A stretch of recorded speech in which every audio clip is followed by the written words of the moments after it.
በ2024-25 የእንግሊዝ ፕሪሚየር ሊግ የውድድር ዘመን የቼልሲ ከፍተኛ ግብ አስቆጣሪ የግራ መስመር ተከላካይ ነው፣ ሌፍት ባኩ ማርክ ኩኩሬያ። ይህ አንድ የሚነግረን ነገር አለ፣ ቼልሲ በፊት መስመር ላይ ትልቅ ችግር እንዳለበት። ለዛም ነው ቼልሲዎች ከተለያዩ የፊት መስመር ተጫዋቾች ጋር ስማቸው ተያይዞ እየተነሳ የሚገኘው። የቼልሲን የአጥቂ መስመር ተጫዋቾችና የማጥቃት ችግሩን በተመለከተ ዛሬ የምላችኋለኝ። ሰላም አድማጮች፣ እንዴት ናችሁ? እግዚአብሔር ይመስገን እኔ በጣም ደህና ነኝ። የምትገኙት አራዳ ሜዳ ኦፊሻል ላይ ነው። የአራዳ ሜዳ ኮሜንታተር ተስፋወርቅ ሉልሰገድ ነኝ። እንግዲህ በሳምንቱ መጨረሻ በ31ኛው ሳምንት የእንግሊዝ ፕሪሚየር ሊግ ቼልሲ ብሬንትፎርድን ገጥሞ ነበር። በጨዋታው ላይ ምንም ግብ ሳይቆጠር 0-0 በሆነ ውጤት ነው ጨዋታው የተጠናቀቀው።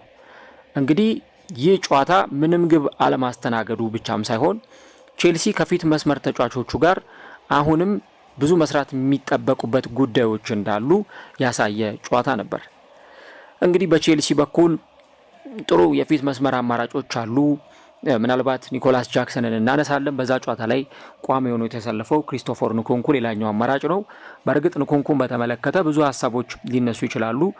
ተጫዋቹ አንደኛ በ9 ቁጥር ቦታ ላይ መጫወት የተጫዋቹ የተፈጥሯዊ ቦታው አይደለም። ነገር ግን ደግሞ በዛም ቦታ ላይ ሲጫወት ፍሩትፉል የሆነ ፍሬያማ ነገር አይደለም እያሳየ የሚገኘው። ብዙ ጊዜ አሰልጣኙ ኤንዞ ማሬስካ ከሱ ይልቅ ኒኮላስ ጃክሰንን የሚጠቀሙበት አንደኛው ምክንያትም ይሄ ነው የሚሉ ሀሳቦች በስፋት ይነሳሉ። ከዛ በተጨማሪ ፔድሮ ኔቶ፣ እንዲሁ ደግሞ ኖኒ ማዱዌኬ፣ ጀደን ሳንቾ እንደዚህ በፊት መስመር ላይ መጫወት የሚችሉ ተጫዋቾች ናቸው፣ ኮል ፓልመርን ጨምሮ ማለት ነው። እንግዲህ ኒኮላስ ጃክሰን በውድድር ዓመቱ በተለይም እስከ ተጎዳበት ጊዜ ድረስ ጥሩ የግብ ማስቆጠር አፈጻጸም የነበረው ተጫዋች ነው። በተለይ በመጀመሪያዎቹ ወደ 10 የሚጠጉ ጨዋታዎች ላይ ግቦችን የሚያስቆጥርበት መንገድ እንዲሁም ደግሞ ተደጋጋሚ ግቦችን የሚያስቆጥር ተጫዋች እንደሆነም ተመልክተናል። አሁን ዘንድሮ ሁለተኛ የውድድር ዓመቱ ላይ ነው የሚገኘው ተጫዋቹ። በእርግጥ ጉዳት ላይ ነበር። ከጉዳት ከተመለሰ በኋላ ጨዋታዎችን ማድረጉን ቀጥሏል። ባለፈው ከቶተንሃም ጋር ነበር የመጀመሪያ ጨዋታውን ከጉዳት መልስ ማከናወን የቻለው። ግን ቼልሲ አሁንም ከፊት መስመር ተጫዋቾች ጋር ስሙ ተያይዞ መነሳቱን ቀጥሏል። ለምንድን ነው ይህ የሆነው? ትልቁ ምክንያት በቼልሲ በኩል ጥሩ የፊት መስመር ተጫዋቾች አሉ ተብሎ ቢታመንም ግን ለምንድን ነው ከነዚህ ተጫዋቾች ጋር ለምሳሌ ቼልሲ የፊት መስመር ተጫዋቾችን ማስፈረም ይፈልጋል እየተባለ በአንድም በሌላም ምክንያት ከሌሎች ተጫዋቾች ጋር ስሙ ተያይዞ ይነሳል በዝውውር መስኮቶቹ ላይ። እንግዲህ እነዚህን ተጫዋቾች ቼልሲ ለምን ማስፈረም ፈለገ ወይም ከነዚህ ተጫዋቾች ጋር ለምን ስሙ አብሮ ተጠራ ብለን ካልን ይሄኛው የዘንድሮ ውድድር ዓመት የቼልሲ ግብ የማስቆጠር ችግር አንደኛው ምክንያት ስለመሆኑ መረዳት ይቻላል። እንግዲህ ቀደም እንዳልኳችሁ መግቢያዬ ላይ የክለቡ ከፍተኛ ግብ አስቆጣሪ በፕሪሚየር ሊግ ውድ አድማጮች፣ በእንግሊዝ ፕሪሚየር ሊግ የክለቡ ከፍተኛ ግብ አስቆጣሪ ማርክ ኩኩሬያ ነው።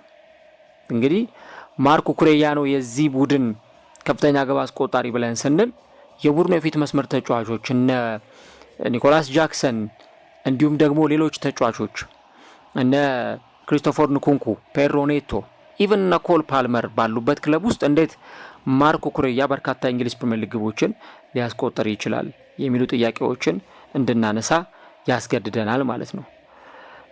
ስለዚህ እንግዲህ ተጫዋቹ ባደረጋቸው ጨዋታዎች ላይ ለቼልሲ ግቦችን የሚያስቆጥር ተጫዋች ስለሆነ ኢቭን በ2025 ዓመቱ ከተቀየረ በኋላ የካሌንደር ዓመቱ ከተቀየረ በኋላ እንኳን 3 ግቦችን ማስቆጠር ችሏል ተጫዋቹ።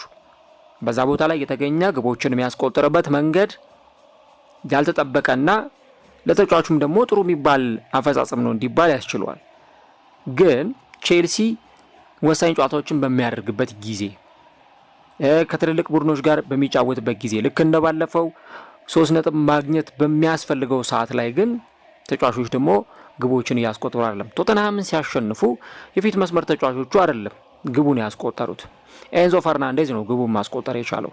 በእርግጥ አማካይ የሚያስቆጥረው፣ ተከላካይ የሚያስቆጥረው፣ ኢቭን ግብ ጠባቂ የሚያስቆጥረው ዋናው ግብ መቆጠሩ ነው እንጂ ማን አስቆጠረው የሚለው ነገር አይደለም እንደ ጥያቄ ሆኖ የሚነሳው። በየትኛውም ጨዋታ ላይ የትኛውም ተጫዋች ግብ አስቆጥሮ ያ ክለብ አሸናፊ ሆኖ እስከወጣ ድረስ የትኛውም ተጫዋች ግብ ቢያስቆጥር አከራካሪ ላይ የመሆኑ ጉዳይ ኢምንት ነው ወይም በጣም ትንሽ ነው። ግን ልክ እንደባለፈው እንደ ብሬንትፎርዱ ጨዋታ እነዛ ተጫዋቾች እንኳን ግብ ማስቆጠር ሳይችሉ ሲቀር የፊት መስመር ተጫዋቾች ግብ እንዲያስቆጥሩ ይጠበቃል። ቼልሲ ግብ ሳያስቆጥርበት የወጣበት ጨዋታ ይሄ ብቻ አይደለም። ከአርሰናል ጋር በነበረው ጨዋታ ላይ ቼልሲ ግብ ማስቆጠር አልቻለም ነበር። ሌስተር ሲቲን ሲያሸንፍ ቅድም ያነሳ ነው ማርኮ ኩሬያ ነው ግብ ማስቆጠር የቻለው። በጣም ቆንጆ የምታምር ጎል ነበር በዚህ ጨዋታ ላይ ማስቆጠር የቻለው። ከአስተን ቪላ ጋር ተጫውቶ ቼልሲ በተሸነፈበት ጊዜ አሁንም ግብ አስቆጣሪው ተጫዋች ኤንዞ ፈርናንዴዝ ነው። እንዲሁም ቼልሲ በእንግሊዝ ፕሪሚየር ሊግ ባደረገው የጨዋታ መርሃ ግብር ዌስትሃምን እንኳን ሲያሸንፍ እንደነ ፔድሮ ኔቶ ያሉ ተጫዋቾች ግብ አስቆጥረው ነበር። ግን ከማንቸስተር ሲቲ ጋር ተጫውቶ በዛ ጨዋታ ላይ ኖኒ ማዱዌኬ ግብ ማስቆጠር ችሎ ነበር 3-1 በሆነ ውጤት ሲሸነፉ ከማንቸስተር ሲቲ ጋር። ግን ደግሞ የአጥቂ መስመር ተጫዋቾቹ ፍሬያማ አልነበሩ። ከቦርንመዝ ጋር ቼልሲ ተጫውቶ 2-2 ሲለያይ በዛ የጨዋታ መርሃ ግብር ላይ እንደተመለከት ነው የመጨረሻ ደቂቃዋን ግብ ማስቆጠር የቻለው ሪሲ ጄምስ ነበር። ምንም እንኳን ኮል ፓልመር በዛ ጨዋታ ላይ ግብ ማስቆጠር ቢችልም። ስለዚህ እነዚህን ነገሮች ስንመለከት በቼልሲ በኩል የፊት መስመር ተጫዋቾች የአምራችነት ችግር ወይም የፕሮዳክቲቪቲ ችግር እንዳለ እንገነዘባለን። ኖኒ ማዱዌኬ ከጥር ወር ጀምሮ ባደረጋቸው ጨዋታዎች 2 የእንግሊዝ ፕሪሚየር ሊግ ግቦችን ብቻ ነው ማስቆጠር የቻለው። እንግዲህ ያ ማንቸስተር ሲቲ ላይ ያስቆጠረውን ግብ እናስታውሳለን። ኤታር ላይ በእነዚህ ጨዋታዎች ላይ 2 ግቦችን ብቻ ነው ማስቆጠር የቻለው። ከዛ በመቀጠል ግን ፔድሮ ኔቶ እና ኤንዞ ፈርናንዴዝ ብቻ ናቸው በዛ ቡድን ውስጥ የተሻለ ግቦችን ሲያስቆጥሩ የምንመለከታቸው ተጫዋቾች። ኒኮላስ ጃክሰን እንዴት ነው የውድድር ዓመቱን እያሳለፈ የሚገኘው የሚል ጥያቄ በተወሰነ መንገድ ማንሳት ያስፈልጋል። ኒኮላስ ጃክሰን ከቪላሪያል ሲመጣ የተጠበቀበት የመጠበቅ ደረጃ አለ ወይም ኤክስፔክቴሽን ነበር። እንደውም ብዙዎች አዲሱ ዲዲየር ድሮግባ እያሉ ለተጫዋቹ ቅጽል ስም እስከ ማውጣት ደርሰው ነበር። እንግዲህ ዲዲየር ድሮግባ ምን አይነት በጣም አስገራሚ የሚባል ተጫዋች እንደነበር በፕሪሚየር ሊግ ብቻም አይደለም በአውሮፓም ጭምር ስለ ዲዲየር ድሮግባ ከተነሳ የተጫዋቹ ምርጥ አጥቂነት በብዙ መንገድ የሚነሳ ነው። ዌምብሌይ ላይ በተደረጉ የፍጻሜ ጨዋታዎች፣ በአውሮፓ ቻምፒየንስ ሊግ የፍጻሜ ጨዋታ ግቦችን ያስቆጠረ ኢቭን ወሳኝ የሆነ የመለያ ምት መጥቶ ሲያስቆጠር የተመለከተ ነው። በጣም ድንቅ የሚባል ተጫዋች ነው። ምናልባት ከዲዲየር ድሮግባ በኋላ ቼልሲ ጥሩ የፊት መስመር ተጫዋች አግኝቷል ብለን ካልን ጥያቄ ምልክት ውስጥ የሚገባ ጉዳይ ይሆናል እና በዚህ ተጫዋች ስም ነበር የተጠራው። ለእኔ ኒኮላስ ጃክሰን ያለውን ፖቴንሻል በደንብ ማውጣት ከቻለና ያንን እንዲያወጣ የሚያስችለው አሰልጣኝ ካገኘ በጥሩ መንገድ ቼልሲ ማገልገል ይችላል የሚል እምነት አለኝ። አዎ በባለፈው ዓመት ገና የመጀመሪያ ውድድር ዓመቱ ነው ወደ ቼልሲ ሲመጣ። ቅድም እንዳልኳችሁ አዲሱ ዲዲየር ድሮግባ ከሚለው ቅጽል ጋር የመጫወት ግዴታ ተጥሎበታል። ከዛም ባሻገር ደግሞ በውድድር ዓመቱ የተጫወተባቸውን ጨዋታዎች ስንመለከት በጣም አስቸጋሪ ጨዋታዎች፣ ቼልሲ ጥሩ ያልሆነበት የውድድር ዓመት 12ኛ ሆኖ ከጨረሰበት በኋላ በነበረው ቀጣይ ዓመት አምና ማለት ነው 6ኛ ሆኖ የጨረሰበት የውድድር ዓመት ነው። ብዙ ነገሮቹ ለቼልሲ በስትራግል የተሞሉ ነበሩ። አባካኝ ተጫዋች ነው፣ ኳሶችን ያመክናል፣ ግን ደግሞ መጥፎ ተጫዋች ነው ማለትም አይቻልም። ስለዚህ ቼልሲ ግን የሚፈልገው እንደዚህ አይነት የፊት መስመር ተጫዋች ነው ወይ? እንደዚህ ገና ስትራግል እያደረገ ሊጉን ለመላመድ የሚሞክር አይነት ተጫዋች ነው የሚፈልገው የሚል ጥያቄ ዘንድሮ ሲነሳ ቆይቷል። ጃክሰን ጥሩ ነበር አጀማመሩ። ዘንድሮ ላይ ግቦችን የሚያስቆጥር ከተከላካዮች ጀርባ የሚሮጥ በጣም ፈጣን የሆነ ተጫዋች ነው ኒኮላስ ጃክሰን። ግን ከተጎዳ በኋላ ደግሞ እሱ ባልነበረባቸው ጨዋታዎች ቼልሲ ምን ያክል ሜዳ ላይ እንደተቸገረ አስተውለናል። ጄደን ሳንቾንም ብንመለከት ከዲሴምበር 8 ወይም ከታህሳስ 8 በኋላ ምንም አይነት የግብ ማስቆጠር ሂደት ላይ አልነበረም ወይም ግቦችን ሲያስቆጥር አልተመለከትም። አሁን እንደውም ቼልሲዎች እያሰቡ የሚገኙት ተጫዋቹን ወደ መጣበት ክለብ መልሰን የካሳ ክፍያ ለዩናይትድ እንክፈል ወይስ በውላችሁ መሰረት ተጫዋቹን በቋሚነት እናስፈርም የሚለው ጥያቄ ነው። ያ ነው አሁን ትልቁ አከራካሪ ጉዳይ እየሆነ የመጣው እና አሰልጣኙ ተጫዋቹ በተለይ በቅርብ ወራት እያሳየ በሚገኘው አቋም ደስተኛ እንዳልሆኑ የሚያሳዩ ብዙ ምልክቶች አሉ። ክሪስቶፈር ንኩንኩ በ2025 አንድ ግብ ብቻ ነው ማስቆጠር የቻለው። ተጫዋቹ ብዙም የመሰለፍ ዕድል አያገኝም በቋሚነት፣ ምክንያቱም አሰልጣኙ ለማሰለፍ የሚመርጡት ተጫዋች ኒኮላስ ጃክሰንን ነው። ግን እንደዛም ሆኖ ደግሞ የመሰለፍ ዕድልም ሲያገኝ በቋሚነትም ይሁን በተጠባባቂ ወንበር ላይ ሆኖ የመሰለፍ ዕድልን ሲያገኝ ያንን ነገር በደንብ ኤክስፕሎይት አድርጎ የሚጠቀም ተጫዋች አይደለም። ስለዚህ አሁን ትልቁ ጉዳይ የተጫዋቾቹን የማጥቃት ችግር በዚህ መንገድ ከተመለከትን በባለፈው ሳምንት በጂቴክ ስታዲየም ከሜዳቸው ውጪ ጨዋታቸውን ሲያከናውኑ ምን ያክል ግብ ለማስቆጠር ተቸግረው ነበር። ከብሬንትፎርድ ጋር በነበረው ጨዋታ ቼልሲ 3 ነጥብ ማግኘት የግዴታ ያስፈልገው ነበር። ነገር ግን ያን ሊያደርግ አልቻለም። በዛ ጨዋታ ላይ ቼልሲ ነጥብ ጣለ።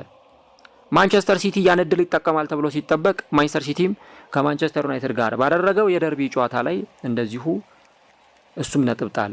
ትላንትና ግን ኒውካስል ዩናይትድ ጨዋታውን አሸንፎ ሌስተር ሲቲ ላይ 3 ግቦችን አስቆጥሮ ጨዋታውን ካሸነፈ በኋላ ያለውን የነጥብ ልዩነት ከቼልሲ ጋር አጥብቦ እኩል 53 ነጥብ ላይ በመምጣት በጎል ክፍያ ብቻ እንዲበላለጡ ሆኗል። አሁን ቼልሲም 53 ኒውካስልም 53 ነጥብ ላይ ተቀምጠው በጎል ክፍያ ተበላልጠው 4ኛና 5ኛ ደረጃ ላይ ተቀምጠዋል።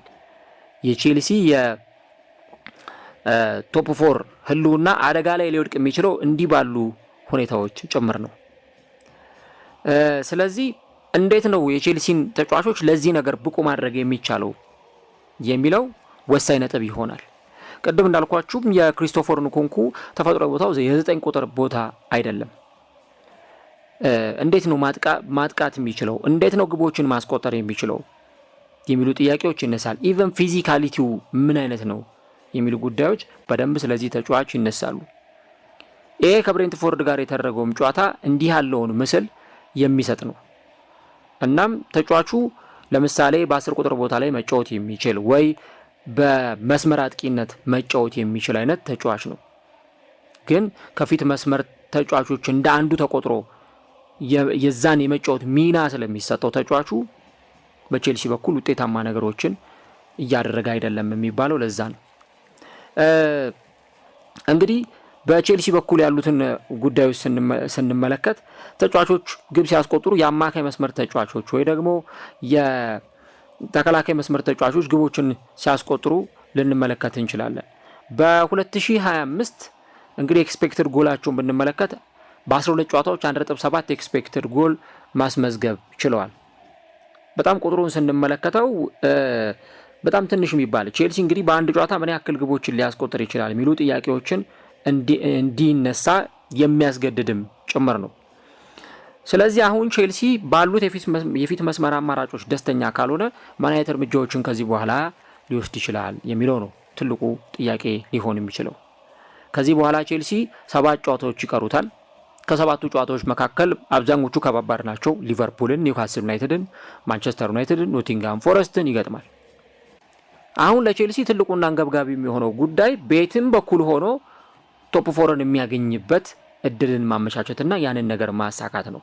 ለኔ ስለዚህ ክለብ ካነሳን ወይ ስለዚህ ክለብ ካወራን ቶፕ 4ን ማሳካት ለቼልሲ የሚገባው ነው። በውድድር ዓመቱ ካሳየው ብቃት አንጻር በተለይ በመጀመሪያው ዙር ቼልሲ ካሳየው ብቃት አንጻር ቶፕ 4 መግባት የሚገባው ቡድን ነው።